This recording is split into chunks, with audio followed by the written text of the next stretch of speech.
Žēlastība jums un miers no Dieva mūsu Tēva un no mūsu Kunga un Pestītāja Jēzus Kristus. Āmen. Šajā dienā mēs pārdomāsim Dieva vārdus no Jāņa evaņģēlija 1. nodaļas. Un šī ir Jāņa liecība, kad jūdi no Jeruzālemes sūtīja pie viņa priesterus un levītus, lai viņam jautātu, kas tu esi? Un viņš apliecināja un nenoliedza sacīto, apliecinādams, es neesmu Kristus. Tad tie viņam jautāja, kas tad? Vai tu esi Elija? Bet viņš sacīja, es tas neesmu. Vai tu esi pravietis? Viņš atbildēja, nē. Tad tie viņam jautāja, kas tu esi? Lai varam atbildēt tiem, kas mūs sūtījuši. Ko tu pats saki par sevi? Viņš teica, es esmu saucēja balss tūkstnesī. Dariet līdzenu ceļu kungam, kā pravietis Jesai sacījis. Bija atsūtīti arī farizēji, un tie viņam jautāja, kādēļ tad tu kristīji, ja tu neesi ne Kristus, ne Elija, ne pravietis? Jānis viņam atbildēja, es kristīju ūdenī, bet jūsu vidū stāv kāds, ko jūs nepazīstat, kas nāk pēc manis. Viņam es neesmu cienīgs atraisīt sandaļu siksnas. Tas notika Betānijā, viņpus Jordānas, kur Jānis kristīja. Āmen. Mīļais Kungs Jēzu Kristu, mēs Tev pateicamies par Tavu vārdu dāvanu. Nāc pie katra no mums šajā brīdī, lai mēs spējam satvert to, ko Tu mums katram vēlies pasacīt.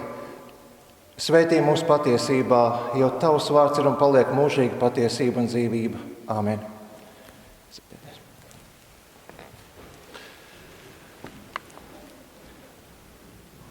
Adventa laika 3. svētdienas tēma ir prieks. Šīs dienas lasījumā no Jaunās derības jūs dzirdējāt apustuļa Pāvila aicinājumu priecāties. Vēstulē Filipiešiem viņš raksta, priecājieties kungā vienmēr. Es sacīšu vēlreiz, priecājieties.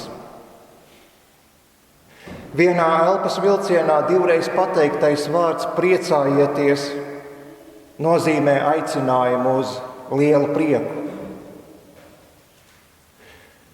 Ziemassvētki strauji tuvojas, un svētku gaidīšana drīz sasniegs savu kulmināciju. Bet kristīgās draudzes prieks nesaistās tikai ar Ziemassvētku gaidīšanu.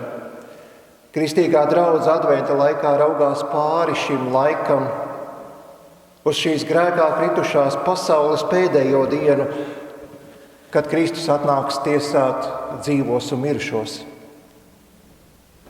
Kristus saskaņā ar viņa apsolījumu reiz atklāsies godībā.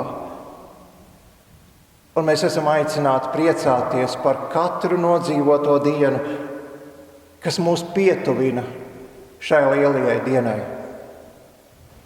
Katra minūte un sekunde mūsu dzīvēs mūs neizbēgami ved pretim mūžībai un lielajam adventam, lielajai Kristus otrreizējai atnākšanai godībā. Bet svētajos rakstos aicinājums uz prieku sadar kopā ar aicinājumu būt nomodā. Tāpēc kādā citā vēstulē Pāvils kristīgajai draudzei raksta, tad nu negulēsim kā visi pārējie, bet būsim nomodā un skaidrā prātā. Kāpēc? Pāvils draudzei atgādina, jo jūs paši zināt, ka kunga diena nāk kā zaglis naktī. Zināmi, nezināmā diena tuvojas, laika straume mūs nes.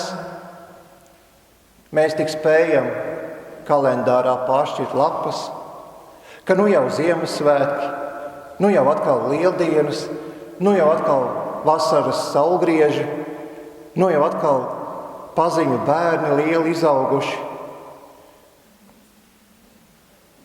Bet vai cilvēki zina, kur laika straume viņus nes? Pāvils par draudzi saka, ka tā zina, ka tā kunga diena nāk. Vai mēs to zinām? Bet es šeit nerunāju par kādu vienkāršu fakta zināšanu. Vai mēs to zinām ar visu savu sirdi un būtību?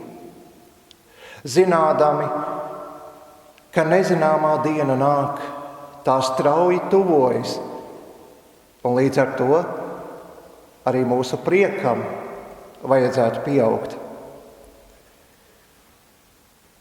Kad kungs Jēzus pats runāja par pēdējo laiku lietām, viņš sacīja, kad tas sāk piepildīties, tad stiprinieties un celiet uz augšu savas galvas, jo jūsu pestīšana tuvojas.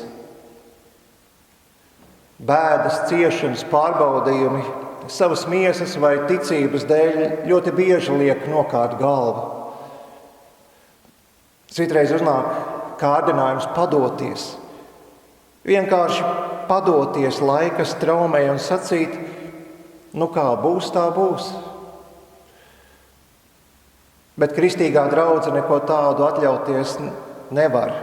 Tieši tāpēc apostols Pāvils aicina, negulēsim kā visi pārējie, bet būsim nomodā un skaidrā prātā. Būt nomodā un skaidrā prātā mums palīdz draudzes dievkalpojumu un baznīcas gads. Un lai arī baznīcas gads ir cilvēku izveidots un nav Dieva pavēlēts, tomēr tas ir vērtīgs instruments, kas palīdz mums neiekrist garīgās naudā. Tāpat arī baznīcas gads, izceļot galvenās Bībeles tēmas, sagatavo mūs Kristus lielajam adventam. Gaidīti, negaidītāji, zināmi nezināmajai dienai. Kā lielais adventa kalps un sludinātājs parasti mums tiek parādīts Jānis Kristītājs. Viņu mēs nedrīkstam novērtēt par zemu. Viņa balss un kalpošana sagatavoja Dieva tautu Kristus atnākšanai. Viņa balss un kalpošana caur svēto rakstu vārdiem sagatavo arī mūs. Sagatavo mūs kam? Sagatavo mūs mūžībai. Sagatavo mūs Kristus otrreizējai atnākšanai godībai, kad viņš atnāks tiesāt dzīvos un mirušos. Gatavībai ir liela nozīme. Un to mums māca ne tikai garīgās lietas, arī mūsu dzīves pieredze māca, ka krīzes brīžos veiksmīgu rezultātu parasti nosaka sagatavotība.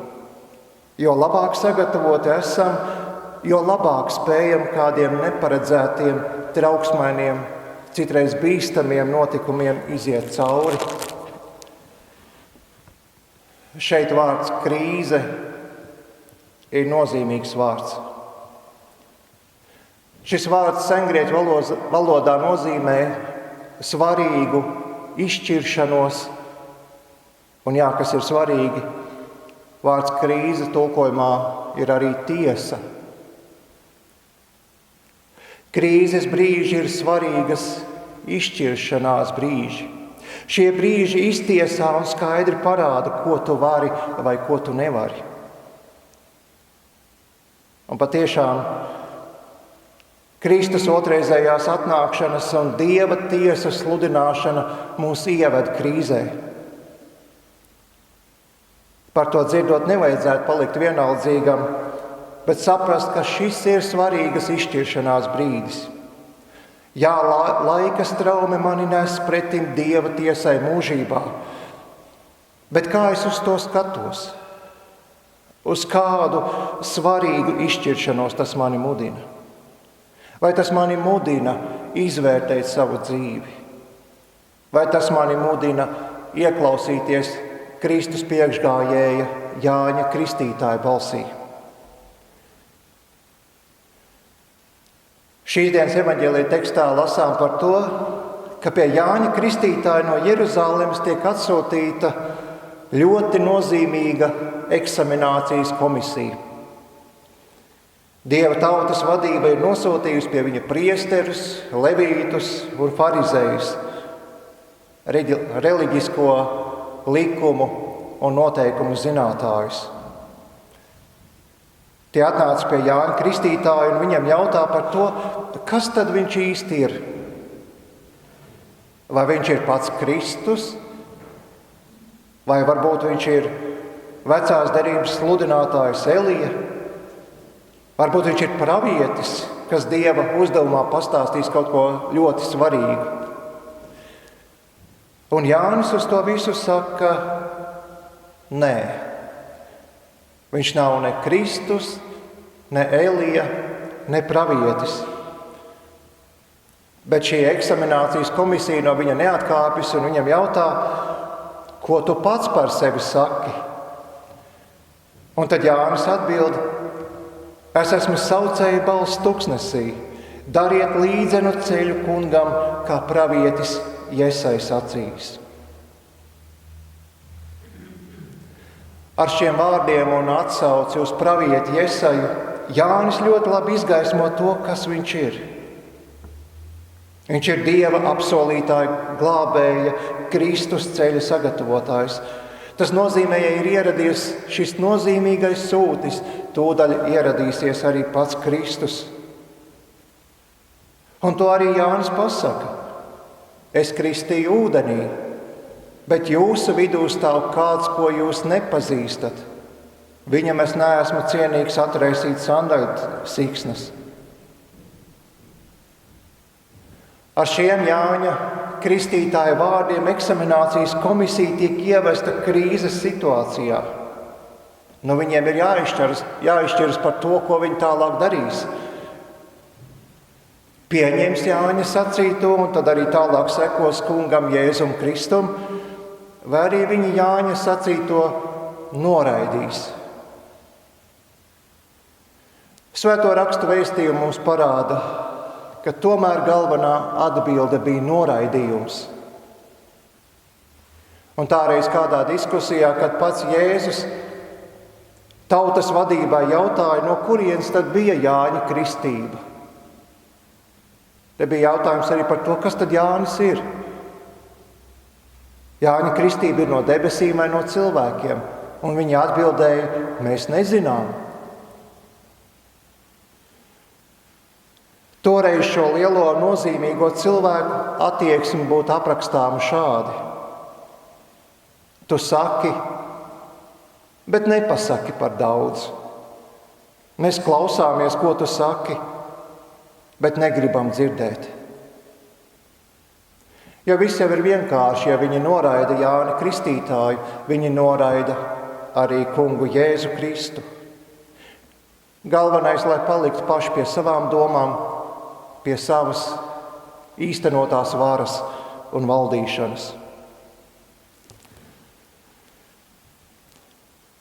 Bet jautājums, kas būtu jāuzdod viņiem, un arī mūsdienu cilvēkiem, ir šāds. Vai tu zini, ko tu noraidi?